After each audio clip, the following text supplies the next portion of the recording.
अस्सलाम वालेकुम। आज का जो टॉपिक है वो है ऑलमोस्ट चैप्टर नंबर 3 है। पिछला जो टॉपिक था फ्यूचर फॉरवर्ड वाला, जो आप लोगों ने एक समरी देखी थी, वो चैप्टर नंबर 2 था। 1 जो था वो बेसिक्स है। I will explain this later. जो मैं बुक जिससे रेफ़र कर रही हूँ उसका चैप्टर नंबर 3 है। जो है टॉपिक है वो है हेजिंग स्ट्रैटेजीज़, क्या क्या बना सकते हैं using futures. Futures type of contract होते हैं, आपने मुझे पता है पढ़े हैं। तो फ्यूचर का जो यूज़ होता है वो क्या होता है, प्राइस रिस्क को कवर करना। इसको कवर करें हम लोग, प्राइस के रिस्क को। अब इसका आइडिया जिसे कहते हैं ना, फ्यूचर कॉन्ट्रैक्ट का मतलब होता है कि आज एक प्राइस फिक्स कर लेना किसी चीज़ के लिए जो आप फ्यूचर में बाय या सेल करोगे।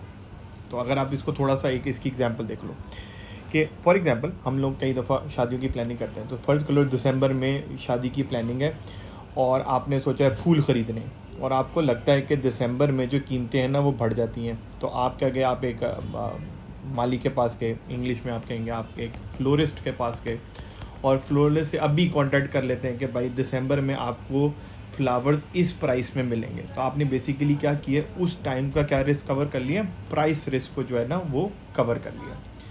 इसी तरह इसके जो चैप्टर है इसके अंदर जो दूसरी जो आपको जो चीज़ समझनी वो है, समझना है शॉर्ट हैज, क्योंकि हमारा चैप्टर ही हैजिंग का है। तो ये है short has versus long has. मैं एक्सप्लेन करता हूँ ये दोनों क्या होते हैं। शॉर्ट हैज तब होता है जब आप एसेट के ओनर होते हैं या होने वाले हैं, ठीक है, और डर है, ख़तरा ये है कि प्राइस गिर जाएगी।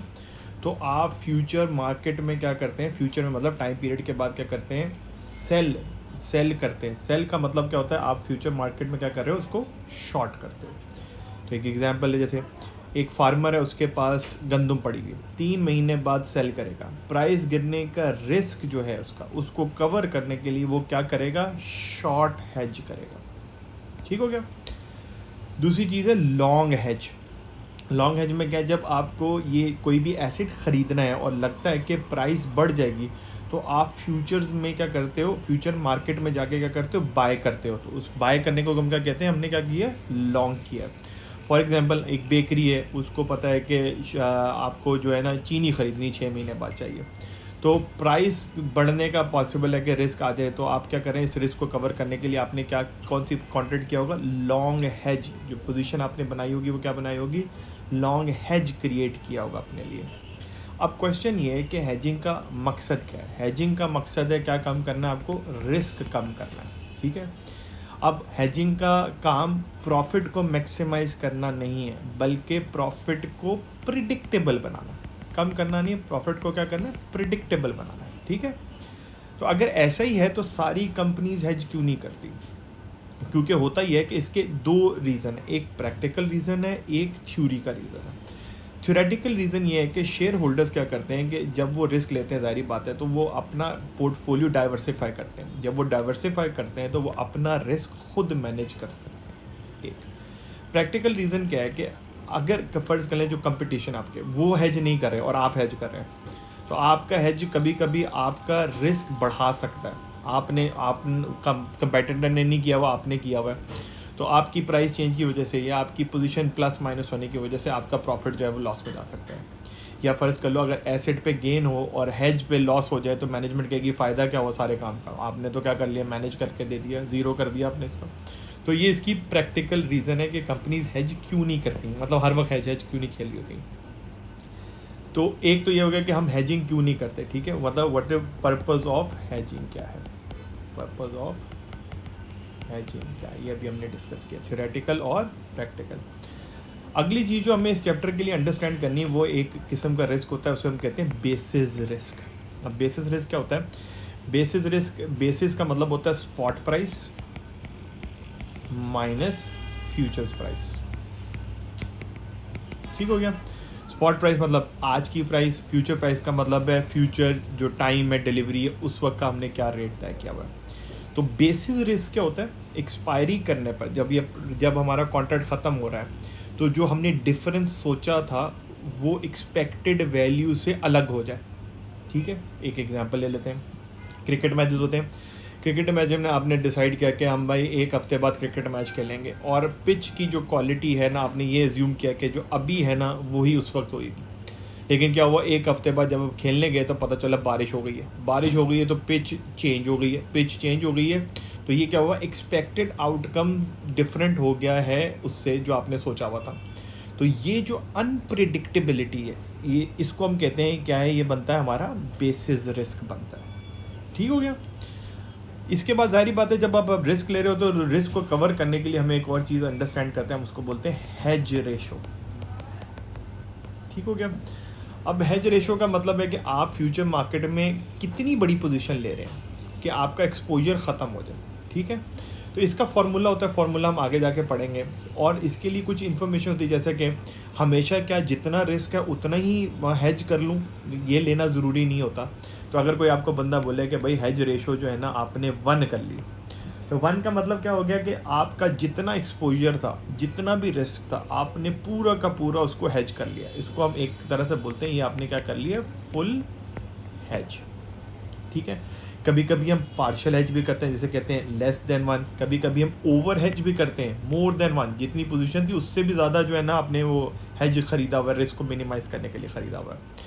तो जिसे कहते हैं ना, ये मार्केट की कंडीशंस और एसेट के फ्यूचर्स के रिलेशनशिप पे जो है ना ये डिपेंड करता है कि आपको कितना रेशो रखना होता है।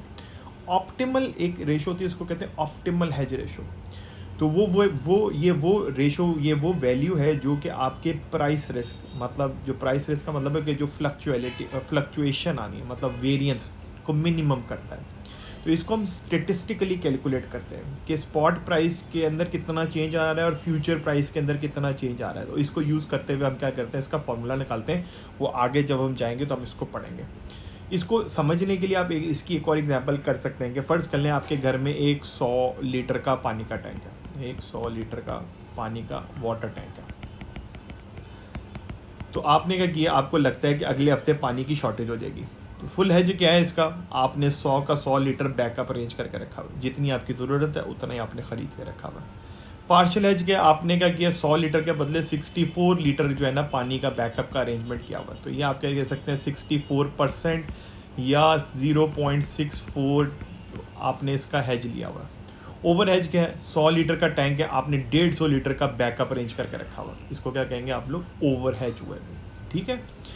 तो इसी तरह अगर फ़र्ज़ कर लें, आप इसको ऑयल के अंदर एग्जांपल ले लेते हैं, आपका 10,000 बैरल का ऑयल का प्राइस रिस्क है और आप चाह रहे हैं इसको 0.64 या 60% 4% का आपने क्या किया हुआ है, बैकअप बना कर रखा हुआ है। तो आपने क्या किया हुआ है कि 6400 के इक्विवेलेंट जो है ना एक कॉन्ट्रैक्ट लिया हुआ है, लॉन्ग या शॉर्ट, बाकी का रिस्क आपने खुला छोड़ा हुआ है। क्योंकि स्टेटिस्टिकली जो फॉर्मूला है वो डाटा ने बताया है कि भाई ये रेशो करोगे ना तो आपका जो रिस्क है ना सबसे कम हो जाएगा। तो ये जो रेशो हम निकाल रहे हैं, जिसका नाम हम कह रहे हैं कि भाई ये जो ऑप्टिमल हेज रेशो है, ये हमें क्या बता रहा है कि कितना हम लोग इस रिस्क को मिनिमाइज़ करें ताकि हमारा वेरिएंस जो है ना वो क्या हो जाए, मिनिमम हो जाए। ठीक हो गया। तो ये हमें कैसे बताएगा, ये हमें ऑप्टिमल हेज रेशो बताएगा। इसको हम पढ़ेंगे, इसके क्वेश्चन भी करेंगे इंशाल्लाह। ठीक, अभी करते हैं थोड़ी देर में। अगली चीज़ है stock index futures. Stock index futures, और ये किसके लिए हम बात कर रहे हैं, हम लोग कर रहे हैं पोर्टफोलियो हेज के लिए। उम्मीद है आपको पोर्टफोलियो का मतलब पता है। ठीक है। तो अगर आपसे ये कहा जाए कि आपको गायरो का पता है, गायरो जो बोट्स में लगता है, अगर आप कभी समंदर पे गए हुए लॉन्ग ट्रिप के लिए, मेरे वाले साहब मर्चेंट नेवी में थे, तो होता क्या था कि समंदर में सबसे ज़्यादा जो मसला होता है वो होता है सी सिकनेस। शिप हिलता है तो आपको डिजीनेस होती है और आप उल्टियाँ करते हैं और आपका खराब रहता है। तो इसको मैनेज करने के लिए लोगों ने क्या होता है, शिप्स पे गायरोज लगाते हैं। तो वो क्या करते हैं, अगर वेव्स इसको राइट लेफ्ट ला रही है तो गायरो इसको बैलेंस करता है, राइट लेफ्ट होने नहीं देता। तो अगर आप फ़र्ज़ करें एक बोट पे बैठे जो कि जो जिसे कहते हैं ना, आप लहरें जो है ना उसको अच्छा खासा शेक कर रही हैं। तो जैसे मार्केट में होता है, आपने कोई एसेट लिया हुआ है और उसके मार्केट में चेंज आने की वजह से आपके एसेट जो है ना प्राइस में बड़ा फ्लक्चुएट कर रहा है। तो कभी कभी तेज़ हो जाता है तो बहुत ज़्यादा हिलना शुरू हो जाती है। बहुत ज़्यादा हिलना मतलब इसको आप समझ सकते हैं, बहुत ज़्यादा वॉलेटाइल हो जाती है। और उसकी वजह से क्या होता है, आपको मोशन सिकनेस हो रही है और आप क्या करते हैं, इस चीज़ से बचने के लिए क्या करते हैं आप लोग, क्या करते हैं लोग इंटरनेशनल मार्केट में, लोग बोट्स में ना क्या कर लेते हैं, गायरोज इंस्टॉल कर लेते हैं। तो गायरो बेसिकली क्या हो गया, आपका रिस्क को मिनिमाइज करने का काम हो गया। तो आप इसको रिलेट कर सकते हैं यार, ये फ्यूचर्स कॉन्ट्रैक्ट जैसा हो गया। ठीक है, जो कि आपकी वॉलेटिलिटी को क्या करता है, कम करता है। तो जो स्टॉक जो होते हैं ना, इनके अंदर एक चीज़ होती है, उनको कहते हैं हम सिस्टमैटिक रिस्क। और सिस्टमैटिक रिस्क को हम करते हैं बीटा से पढ़ते हैं, ठीक है, कि मार्केट का वो रिस्क जो कि पोर्टफोलियो की वैल्यू को मार्केट के साथ, जिसे कहते हैं ना, ऊपर नीचे करता। जैसे फ़र्ज़ कर लें कंपनी का बीटा, ये सिस्टमैटिक रिस्क क्या हमें एक्सप्लेन कर रहा है, बीटा एक्सप्लेन कर रहा है कि पोर्टफोलियो कितना सेंसिटिव है मार्केट की मूवमेंट के साथ, ठीक है। और फ्यूचर्स कॉन्ट्रैक्ट क्या होता है कि मार्केट के अगेंस्ट ये पोजीशन हम लोग ऐसे ही लेते हैं ताकि इस रिस्क को क्या किया जाए, हमारा मिनिमाइज़ किया जाए। तो बीटा जो है वो पोर्टफोलियो बताता है, पोर्टफोलियो का मार्केट सेंसिटिविटी बताता है, ठीक हो गया। अब अगर फ़र्ज़ कर लें किसी कंपनी इसी का बीटा 1 है, तो हम इसे कहते हैं जो रिस्क मार्केट का वही रिस्क इसका है। और अगर इसका बीटा 2 है तो हम कहते हैं ये मार्केट से डबल रिस्की है। तो अगर किसी कंपनी का, किसी स्टॉक का बीटा 2 आ रहा है तो इसको हम कहते हैं कि अगर मार्केट 1 रुपया कमा रही है तो ये कंपनी जो है ये 2 रुपये कमा रही है। इसी तरह अगर मार्केट ने 1 रुपये का लॉस किया तो इसने 2 रुपये का लॉस किया, ठीक है। तो ये चीज़ें हमें याद रखनी पड़ती हैं। और हम जिसे कहते हैं ना, इसकी भी बहुत सारी चीज़ें हैं कि हम बीटा को चेंज कैसे कर सकते हैं। आगे क्वेश्चन आएंगे, हम उसमें करेंगे कि अगर बीटा को चेंज करना चाहते हैं, जैसे मेरी कंपनी का बीटा 1.2 है, 1.5 है, तो मैं इसको कह रहा हूँ कि भाई मैं इतना बड़ा रिस्क नहीं लेना चाहता, मैं चाहता हूँ मेरा बीटा 0.6 हो, लेकिन मुझे ये भी चेंज नहीं करना है, जो स्टॉक है इसको भी नहीं बदलना है। तो कोई मेरे पास ऐसी स्ट्रैटेजी है जिसकी वजह से मैं स्टॉक तो ये वाला लूँ लेकिन इसका रिस्क जो है वो मिनिमाइज़ कर दूँ। तो इसको हम कहते हैं बीटा चेंज करना है विदाउट चेंजिंग ऑफ स्टॉक। तो इसकी भी क्या होती है, स्ट्रैटेजी होती है, जो हम आगे जाके अभी इसको क्वेश्चंस के थ्रू हम इसको पढ़ेंगे। तो इसको एक होता है, एक हमारे पास आखिरी चीज़ जो इसके अंदर, इस चैप्टर के अंदर हमने पढ़नी है, वो है स्टैक एंड रोल स्ट्रैटेजी। अब जैसा कि फ़र्ज़ कर लें आपको यहाँ से मुल्तान जाना है, चलो और छोटी एग्जाम्पल कर लेते हैं, सिटी ए से सिटी डी जाना है, लेकिन कोई डायरेक्ट आपको ना तो बस का रूट मिल रहा है ना कोई ट्रेन मिल रही है, तो आप क्या करें, ना आपको फ़्लाइट मिल रही है, तो आप क्या करेंगे, पहले ए से बी का टिकट लेंगे, बी से सी का टिकट लेंगे, सी से क्या होगा, डी का टिकट लेंगे। तो आपने क्या किया, आपकी जो टोटल जर्नी है ए से डी आपने 4 हिस्सों में कर ली। पहले बी पे गए, फिर बी से सी पे गए, फिर सी से डी पे गए। तो आपने इसे क्या किया, इसको ब्रेक डाउन कर लिया, ठीक है। इसी तरह क्या होता है कि फ्यूचर मार्केट में कभी कभी जो आपका रिस्क है उसका लॉन्ग टर्म एक्सपायरी अवेलेबल नहीं होता। बताएं, जितना बड़ा आप रिस्क लेना चाह रहे हैं उतना बड़ा मार्केट में अवेलेबल नहीं है। तो इसका सोल्यूशन क्या होता है, हम लोग स्टैक एंड रोल, मतलब कि एक के बाद एक शॉर्ट टर्म कॉन्ट्रैक्ट यूज़ करते हैं लॉन्ग टर्म हेज क्रिएट करने के लिए, ठीक है। तो इसकी बहुत सारी एग्जांपल हो सकती है। फ़र्ज़ कर लें आपको 18 महीने बाद कोई रिस्क आ रहा है, तो आप क्या करें, यार अभी जितने भी कॉन्ट्रैक्ट मिलने 6-6 महीने के मिल रहे हैं, तो मैं क्या करूँगा, तो पहले 6 का लूँगा, 0 से 6 का, 6 से 12 का, फिर 12 से 18 का। तो ये सारी चीज़ें क्या होता है कि आप एक लॉन्ग डेटेड हेज बना लेते हैं by using short term contracts.